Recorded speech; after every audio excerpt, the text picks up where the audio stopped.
Nice. Aujourd'hui, je vais vous parler de la deuxième session des Asian Week qui se tiendra du 23 mai au 2 juin.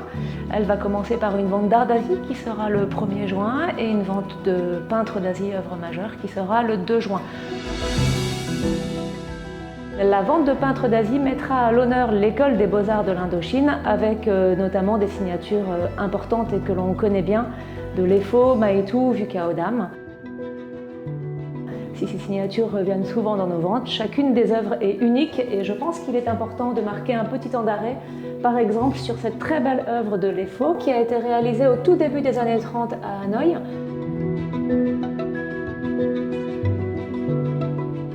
C'est un travail tout en transparence qui vraiment prouve la dextérité de l'artiste. Et il est rare de voir des œuvres de cette période aujourd'hui en vente aux enchères.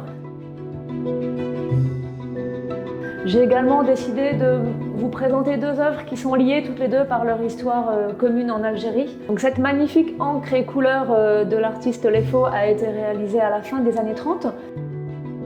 Et elle est très intéressante car elle illustre une ravissante Indochinoise sur la terrasse qui est à côté d'un jeune garçon qui regarde au loin avec curiosité.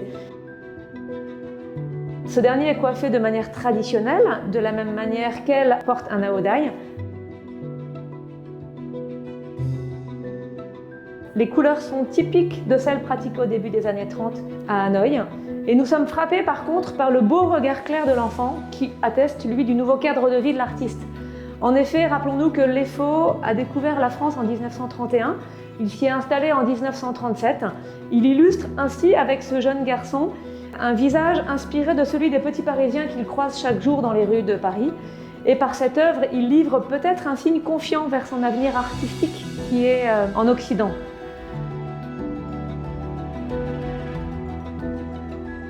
À l'occasion de cette même exposition à Alger, en 1942, l'artiste Maetu se lie d'amitié avec un couple de particuliers amateurs d'art.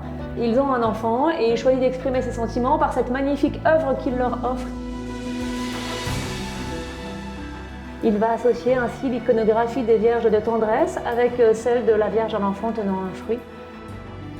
80 ans après avoir été réalisée, l'œuvre va être présentée aux enchères le 2 juin prochain. Nous sommes ravis de pouvoir vous la montrer aujourd'hui.